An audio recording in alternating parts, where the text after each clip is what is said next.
Para a glória de Deus, meus irmãos, nós estamos aqui nesta escola bíblica com mais este ensinamento do tema do Apocalipse, onde nós estaremos estudando o livro completo do Apocalipse.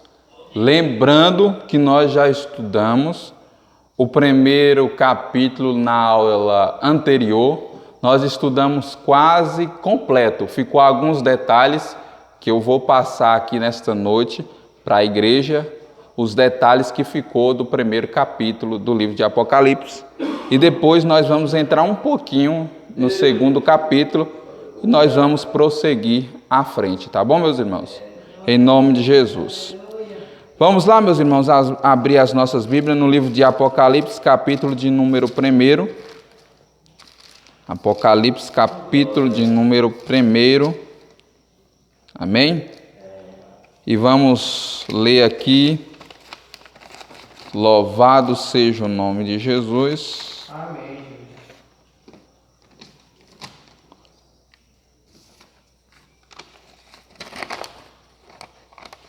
Vamos ler o versículo 14. Amém, meus irmãos? Aleluia, glória a Deus. 14.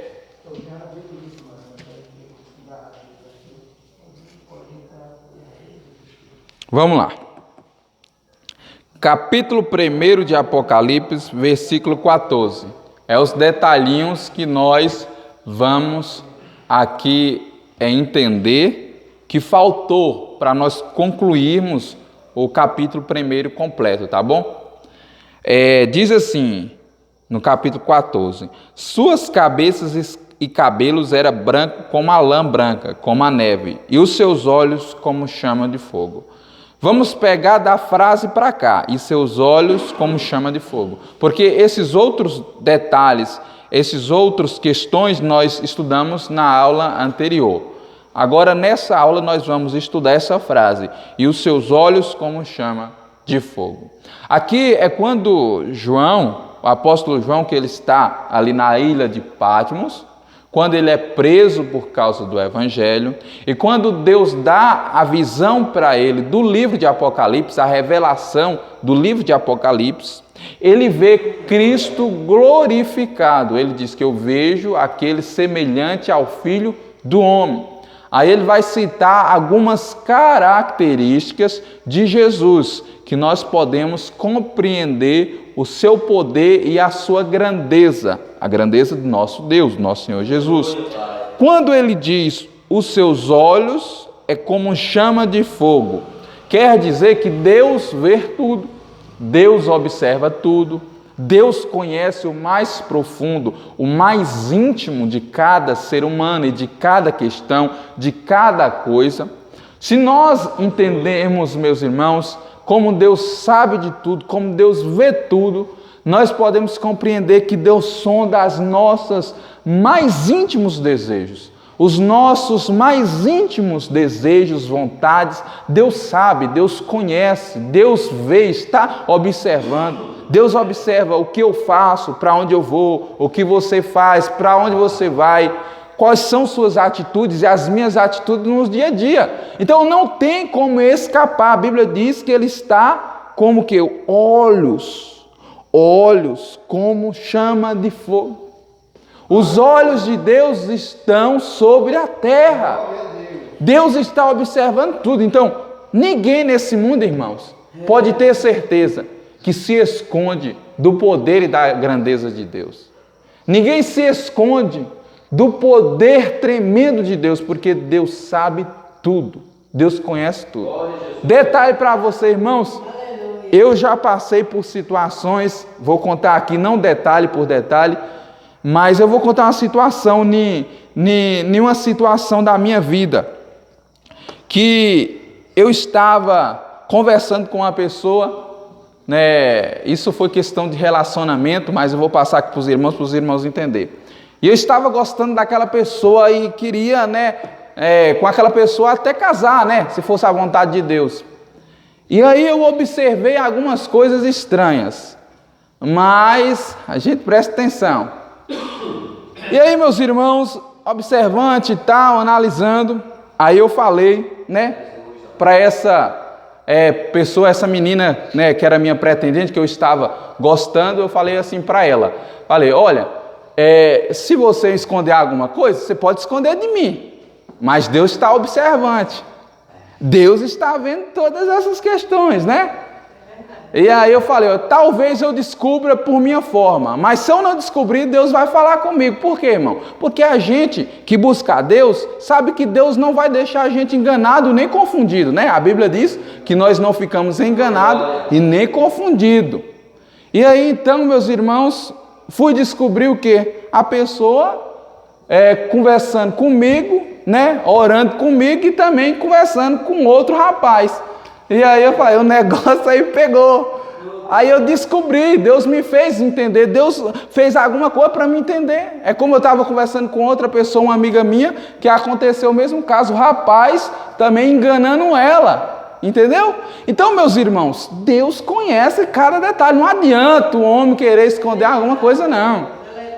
Deus está vendo tudo. Deus um dia a Bíblia diz que um dia Deus vai revelar todos os segredos dos homens.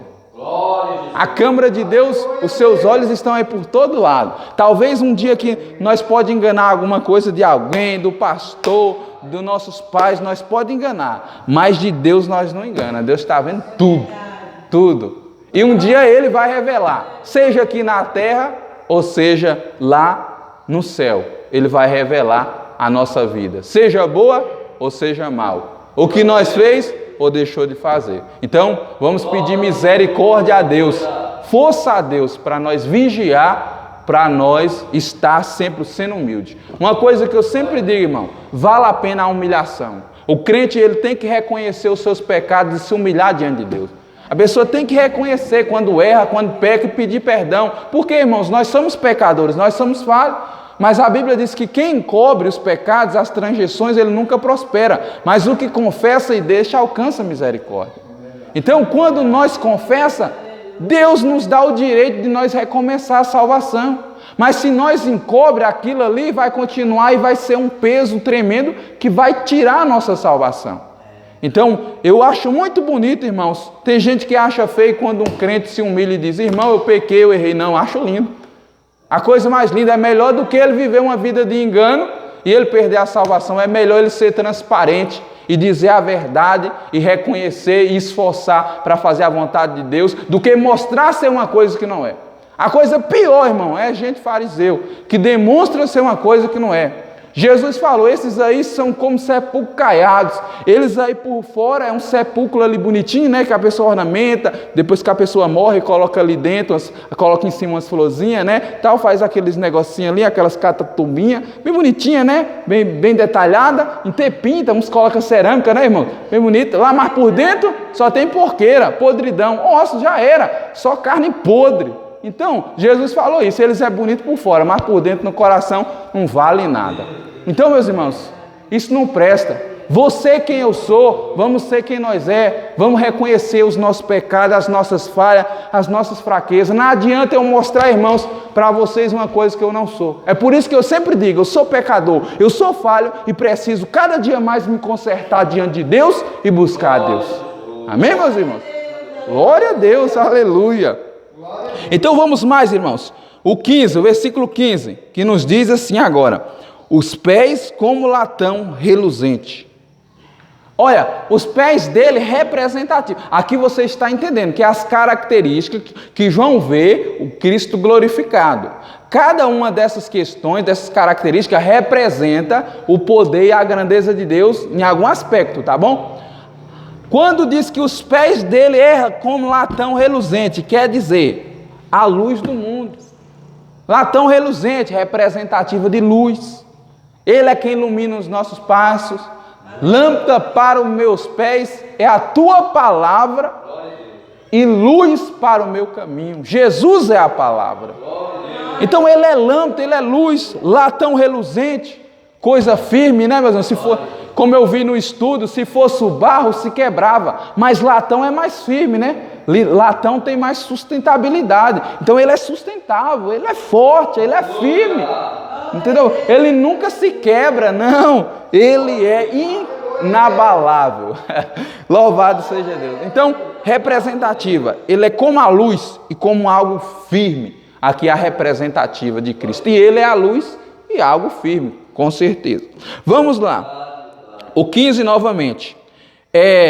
Como se tivesse, aqui é os versículos, tá? Do capítulo 1. E sua voz como de muitas águas. Sua voz como de muitas águas. Olha, quando você, um exemplo, quem já foi aqui em rio? Eu nunca fui assim em um rio correndo muito, assim, um rio bem grande, não. Mas quando você vê uma cachoeira ou um rio, quem já foi aqui, eu tenho certeza que várias pessoas já foram, ou mesmo que você vê uma enxurrada quando está chovendo. A água, o som de muitas águas é um som que não tem como a pessoa não perceber. O som da água correndo, o som daquela água forte, do mar, ou do rio, da cachoeira, é um som muito alto, um som que não se confunda nada. Todo mundo conhece que é água. Diz assim, ó, é a voz da eternidade, é inconfundível, ninguém confunde a voz da água, a voz de um som de muitas águas. É uma voz de juízo, é proclamada por toda a terra. É o som das muitas águas, aquela zoadona grande, forte, né? Quando a gente vê, é algo tremendo, meus irmãos. É o poder da água, é o poder de mostrar, meus irmãos, que Deus é poderoso e que não se confunde. Todo mundo conhece. Vamos supor, quando vem um tsunami, né? Aquela água, aquele sonzão, moço. Irmão, aquilo ali todo mundo já vê, é o juízo de Deus. Todo mundo percebe, não tem como confundir, todo mundo já sabe, é um tsunami aí. Então a voz de muitas águas, Deus representando o seu poder, usando a simbologia aqui da água, dizendo que a voz dele é como muitas águas, ou seja, um poder tremendo, imenso, inabalável. Entendeu, meus irmãos? Vamos lá, agora o versículo 16, para a glória de Deus, vamos continuar. E ele tinha em sua destra 7 estrelas, e da sua boca saía uma espada aguda de 2 fios. Amém? Saía da sua boca uma espada de 2 fios. Quem aí sabe o que é uma espada de 2 fios? 2 gumes. Fica mais fácil de você entender. Quem aí sabe? Me responda, se alguém souber, por gentileza. Como é que é, irmão? Uma espada de 2 gumes, como é que é ela? Como é que é o formato dela? Isso, verdade. Ela é assim, o corte do lado direito e do lado esquerdo, aí você pega ela no meio. Você pega ela no meio e você pode cortar dos 2 lados, entendeu? Aí numa peleja, vamos ver um exemplo, antigamente, tocava de um lado, de outro, e só pega aqui no meio, só no meio. A Bíblia diz que a palavra de Deus é como espada de 2 gumes, que ela penetra o mais profundo da alma, do coração do homem, ela penetra, discerne juntas e medulas. Olha o poder dessa espada. Essa espada corta para todo lado, irmão. Não tem ninguém que consegue se livrar dessa espada. Aonde ele passa, ela corta. Vai cortando. Se o cara estiver desalinhado, vai cortando. Corta de um lado, corta de outro para deixar a gente no jeitinho. Então, a palavra dele mostra o seu poder, meus irmãos.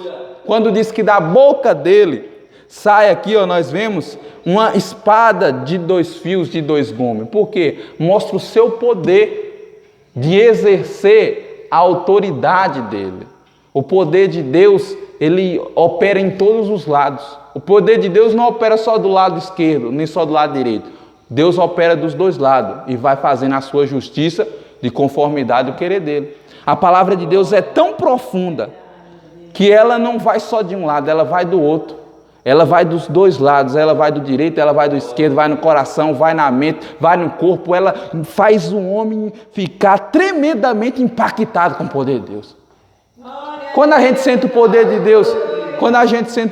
Deus, a gente não sente somente no coração e na mente. Então o corpo da gente impacta com o poder de Deus. Então o corpo da gente sente a graça, a glória de Deus. É o poder de Deus, irmãos, para todo lado. Amém? Compreenderam? Louvado seja Deus. Vamos lá, o 16 também diz assim, louvado seja Deus, o seu rosto era como um sol, quando na sua força resplandece. Aqui nos diz que o rosto de Jesus é como o sol que ali na sua força resplandece. Quando o sol está bem quente, você sabe? O sol do meio-dia, que é o sol mais quente que tem, ele não resplandece bastante, é muito forte, bastante. Aí está dizendo que o rosto dele era desse jeito, mostrando a luz de Cristo, o poder dele, a glória de Deus. Você vê, quando Moisés desce do monte, Moisés teve que usar um véu. Por quê? O seu rosto resplandecia. Moisés viu a glória de Deus. A glória de Deus ilumina o homem. A glória de Deus traz luz. A glória de Deus traz iluminação para o homem, traz o poder de Deus sobre a vida do homem, a glória de Deus sobre o homem. Então a Bíblia diz, se tu crê, se nós cremos, nós vemos essa glória de Deus na nossa vida. Então aí mostra a luz de Cristo, quando o rosto de Cristo é como o sol, mostrando que Ele é luz, Ele ilumina, o seu poder, a sua majestade. A Bíblia diz que Ele é luz e nele não há trevas. Amém? Glória a Deus.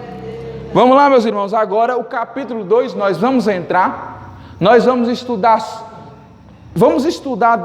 uns detalhes aqui, depois nós entramos para o início das cartas às 7 igrejas da Ásia, amém? Vamos lá, o capítulo 2. Primeiramente, nós vamos ver aqui sobre a carta às 7 igrejas da Ásia. As 7 igrejas da Ásia, primeiro você tem que aprender isso. As 7 igrejas da Ásia Menor, você tem que aprender isso. Elas representam o número de Deus. Sabia que a representativa do número de Deus, simbologia que Deus usa com o número, é o 7? 7 castiçais, 7 estrelas, 7 igrejas, 7 semanas em Daniéis, 7 trombetas, 7 selos, e lá vai um bocado de 7, 7, 7, né? Então é o número de Deus que Deus usa, é um número que representa o número de Deus, a simbologia. Tá entendendo? Vamos lá. Quando nós vemos o 7, as 7 igrejas da Ásia, não tinha só 7 igrejas na Ásia Menor. Tinha mais igrejas. A Ásia Menor, ela está atualmente ali na região ocidental da Turquia, do país da Turquia. Então, não tinha somente 7 igrejas naquele tempo, na Ásia Menor, tinha mais igrejas. Mas não foi colocada as outras igrejas nas cartas que João, ou seja, na carta que João mandou para essas igrejas. Ele só mandou para 7, não mandou para mais. E tinha mais lá. Por que ele não mandou? Porque aqui está representando, não literalmente só essas igrejas. Aqui está representando, nós temos que entender, a totalidade de todas as igrejas. Aqui está representando um número total. Aqui não é só uma igreja só, no sentido só essas 7. Aqui está representando todas as igrejas. Você vai entender mais agora. Aqui está representando todos os tipos de igrejas que existem. Entendeu? Aqui está representando essas igrejas, não é só elas, é as igrejas que existem, desde o passado até agora. Todas as igrejas que você vê aqui, das 7 igrejas, têm características que hoje tem na igreja atual, porque aqui é para nos demonstrar que a igreja, cada uma tem uma forma, cada igreja conduz de uma forma e cada igreja precisa mudar alguma questão. Amém? Estão entendendo? Então, é isso que nos traz o livro de Apocalipse. É para nós entender que tem um tempo que a igreja está de uma forma, outro tempo a igreja está de outra, e que cada igreja precisa mudar as suas características, que são precisas mudadas para ela ser mais fiel a Deus. Então, aqui representa todas as igrejas. Entendeu? Primeiro para você entender. Vamos lá, meus irmãos. O anjo da igreja é o pastor. Nós vemos que João, quando ele diz e dirige ao anjo da igreja, ele diz ao dirigente, ao que está na frente do trabalho, ao líder da igreja, né? Ao anjo da igreja, esse mensageiro da igreja, que é o pastor, que anjo é mensageiro. Vamos ler a carta de número 2, vocês estão entendendo, né? Louvado seja Deus. Vamos ler o capítulo de número 2, a primeira carta à primeira igreja, que é a igreja de Éfeso.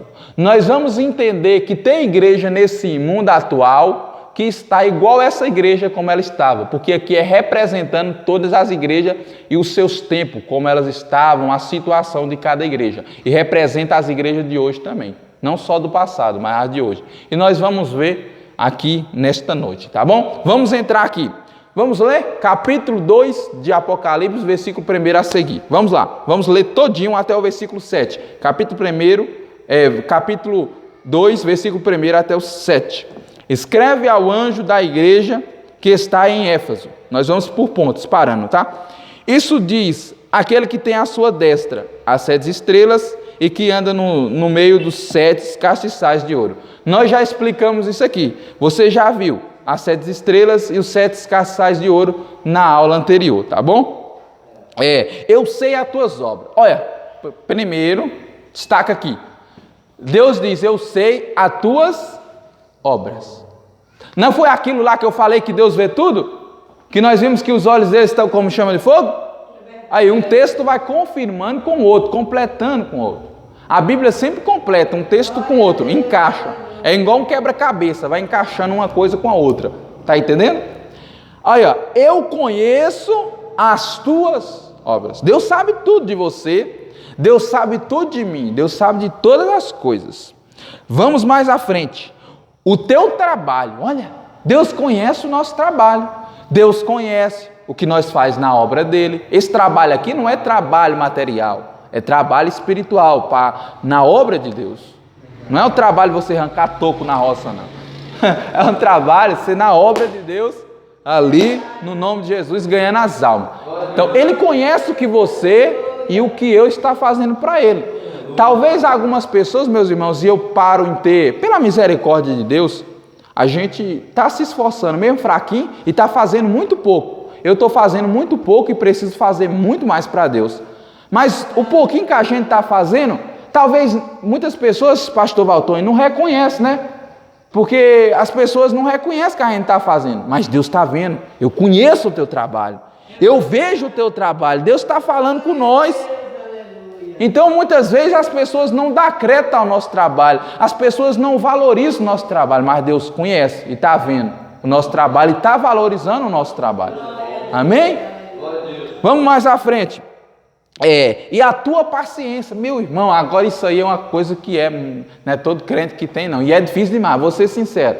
Tem hora que a gente dá vontade de, se a gente fosse um lutador, sair quebrando tudo, mas o crente tem que ter paciência. E não é fácil paciência, tem que se controlar, domínio próprio, né, meus irmãos? Então, ele está dizendo, eu conheço a tua paciência, olha o tanto de complicação que tu passa, olha o tanto de dificuldade que tu passa, olha o tanto de sofrimento, zombando de você, da sua cara, falando mal, te criticando, te julgando, falando alto com você, e você quietinho no canto, eu conheço a tua paciência. Deus conhece a paciência de você, Deus sabe o que você está suportando, o que você está sofrendo, Deus vê tudo isso. Vamos lá, meus irmãos. Louvado seja o nome de Jesus. Olha, e que não pode sofrer os maus. Olha, não pode sofrer os maus. O que é sofrer os maus? Você não aguenta o mal. Você não aguenta sofrer os maus, você não aguenta aquela situação de maldade, você vai contra aquilo. Você não gosta das atitudes maldosas daquela pessoa, que aquela pessoa age, você é contra aquilo, você não tolera, você não aceita aquilo, você não concorda com aquilo que é errado, com aquilo que estão fazendo de errado. É por isso que ele está dizendo, você não pode sofrer os maus. Você não aceita os maus, você não concorda com os maus, você se opôs contra os maus. É isso que a Bíblia está dizendo, Deus está vendo isso tudo. Vamos mais, meus irmãos. puseste à prova os que dizem ser apóstolos e não são. Olha, é o texto que eu acho mais lindo aqui. Da parte dos textos que eu acho mais lindo. Puseste à prova os que dizem ser apóstolos e não são. Aqui está dizendo o quê? Olha, sabe aqueles que andam nas igrejas por aí, revela CPF, identidade, RG, e lá vai mais um bocado, revela placa de carro, moto, e lá vai.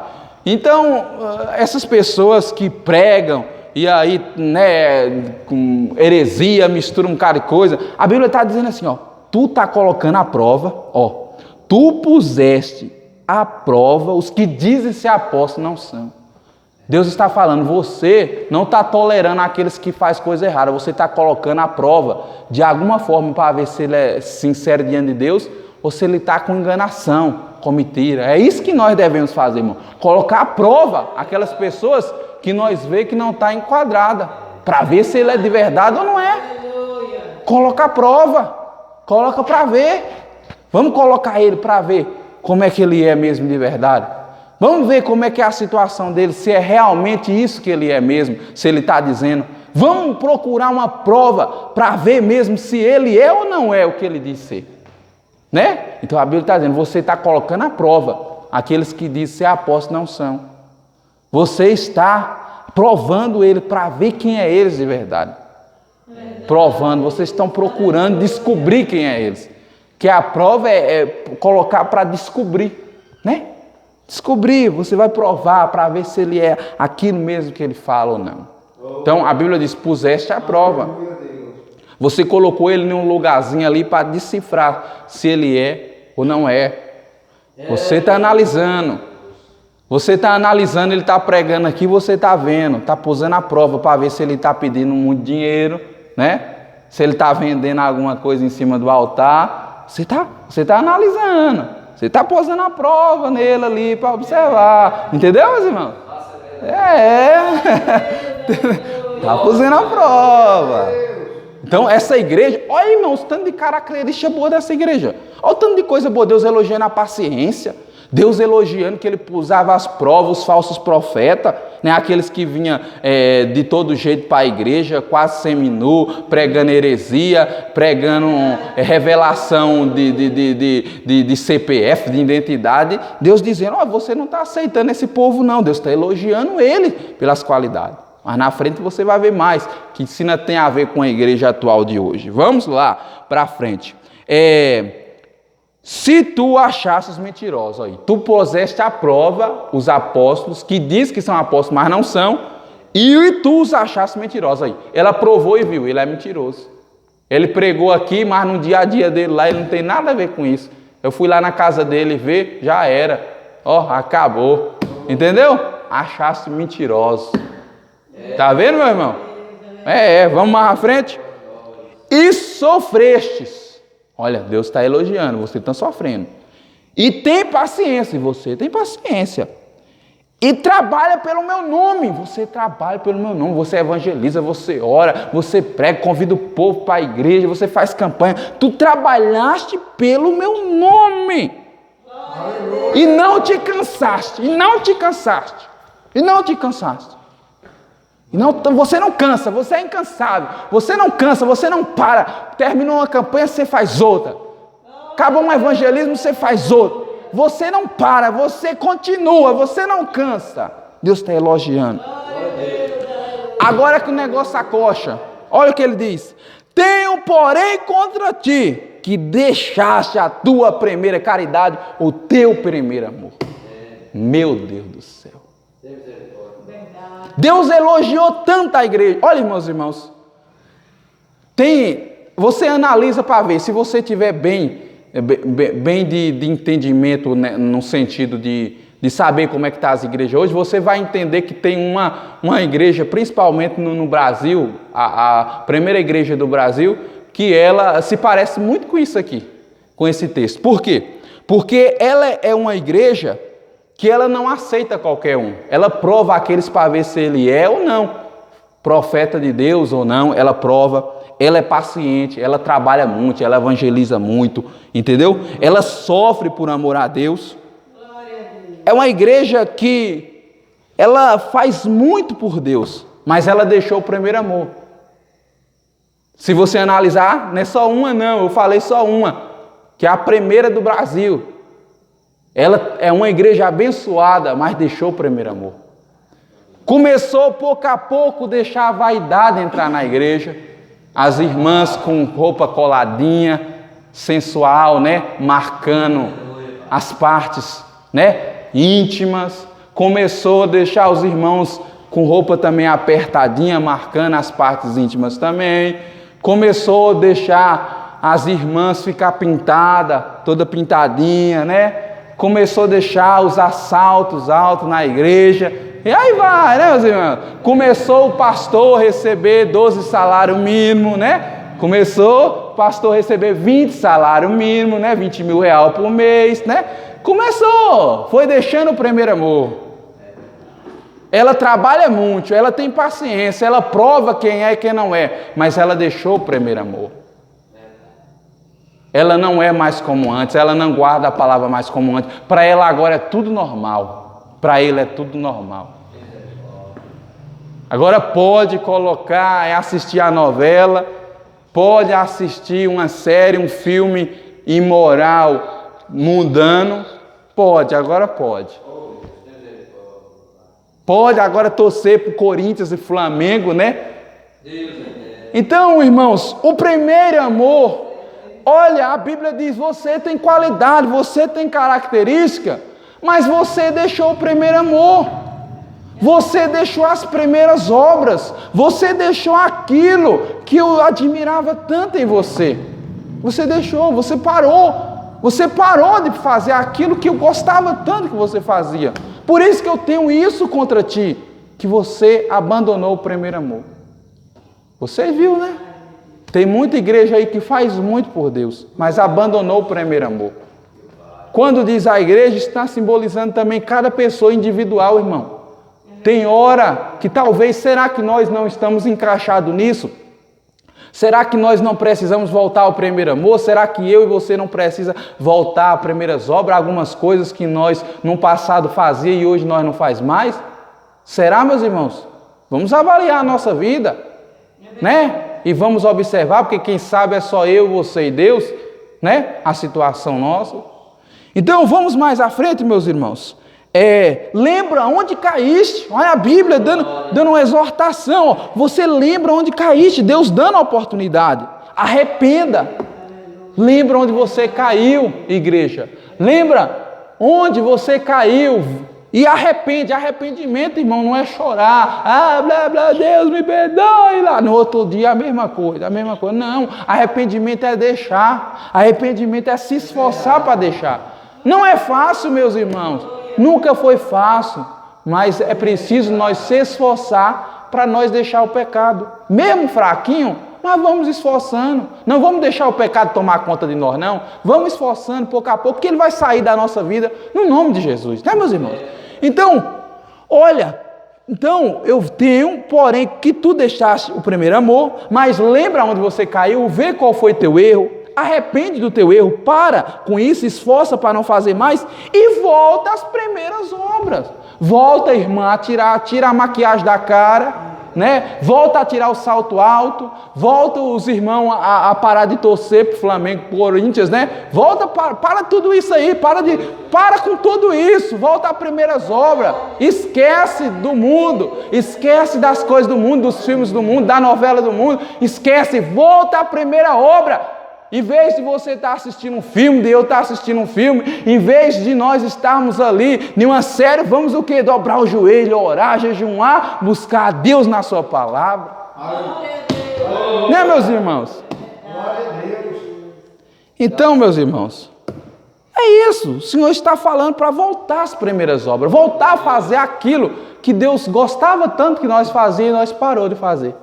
Vamos voltar, né, meus irmãos? Vamos voltar ao primeiro amor, como diz o hino. Quero voltar ao primeiro amor. Vamos lá, meus irmãos, mais um pouco. Quando não, brevemente a ti virei, tirarei do teu lugar o teu castiçal, se não te arrependeres. Irmão, a Bíblia diz, se você e eu não se arrepender dos nossos pecados e não voltar às nossas primeiras obras, não voltar ao primeiro amor, Deus vai vir tirar o castiçal. Castiçal significa o quê? Presença de Deus que tinha um azeite no castiçal, que nós explicou na aula anterior, não foi? O que é castiçal? O castiçal é a luz, é que iluminava o santuário. É a luz e tinha azeite dentro. Presença de Deus e a luz de Deus. Nós vai perder o Espírito Santo, a luz de Deus vai perder tudo. Se nós não nos arrependemos, nós vamos perder a presença de Deus, vamos perder o Espírito Santo e vamos perder a salvação. É por isso que Deus está dizendo: arrependa-te, senão eu vou vir em breve contra você. A morte pode chegar a qualquer momento, né, meus irmãos? Para nós, pode chegar a qualquer momento a morte para nós, ou Jesus vir. Aí ele diz: brevemente eu venho contra ti. Então te arrepende, aproveita a oportunidade, para que assim você seja salvo. Amém? Glória a Deus. Vamos lá.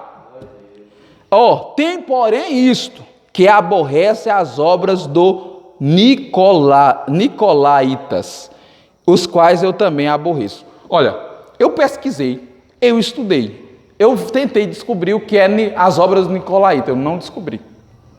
A Bíblia não fala das obras deles, só fala que eram obras más, que obras ruins, que Deus não gostava, que Deus odiava, mas não sei que obra era, não sei se era idolatria, imoralidade sexual, não sei o que era. Eu sei que Deus abomina essas obras. Na Bíblia não tem nenhum texto que a gente consiga entender o que eram essas obras, mas a Bíblia diz para deixar essas obras dos Nicolaitas. Eu tenho que trazer, né, meus irmãos? Se a Bíblia não está falando, como é que eu vou trazer alguma coisa, né? Só se eu ir mais a fundo, se eu conseguir descobrir mais a fundo, depois eu trago. Mas no estudo que eu procurei, eu não consegui, né? Vamos lá.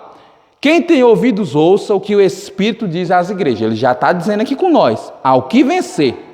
Ao que vencer. Ao que vencer. Se nós vencer a prostituição, se nós vencer o adultério, se nós vencer a mentira, se nós vencer a enganação, se nós vencer todo tipo de pecado, avareza, orgulho, se nós vencer todos os pecados, a Bíblia diz que nós vai comer da árvore da vida. Eu vou dar-lhe de comer da árvore da vida que está no meio do paraíso de Deus. A árvore da vida, meus irmãos, para que é o fruto da árvore da vida? A árvore da vida é para a eternidade, né? A Bíblia diz que a árvore do conhecimento do bem e do mal era a árvore do conhecer do bem e do mal, que Adão e Eva comeu, e a árvore da vida era a árvore, se eu não me engano, da imortalidade. Aí Jesus então falou: vou tirar eles daqui para que eles não comam da árvore da vida e se tornem imortais como nós, não foi? Então a árvore da vida é se tornar imortal, você vai viver para sempre. Você vai comer dessa árvore da vida, você vai viver para sempre. Então aquele que vencer vai ganhar isso aí, vai ganhar, viver eternamente com Deus lá no céu, no paraíso. Então vamos pedir força a Deus, vamos nos esforçar, vamos nos arrepender dos nossos pecados, nos humilhar. Aleluia, Deus. Rasgue o nosso coração, contar todos os nossos pecados e pedir: Deus, me dá força para me deixar o pecado. Eu não consigo sozinho, ninguém consegue. Mas me dá força, meu Deus, para me vencer e deixar os meus pecados no nome de Jesus. Amém, meus irmãos? Que Deus abençoe os irmãos no nome de Jesus. E essa foi a segunda aula do ensinamento do livro de Apocalipse em nome de Jesus.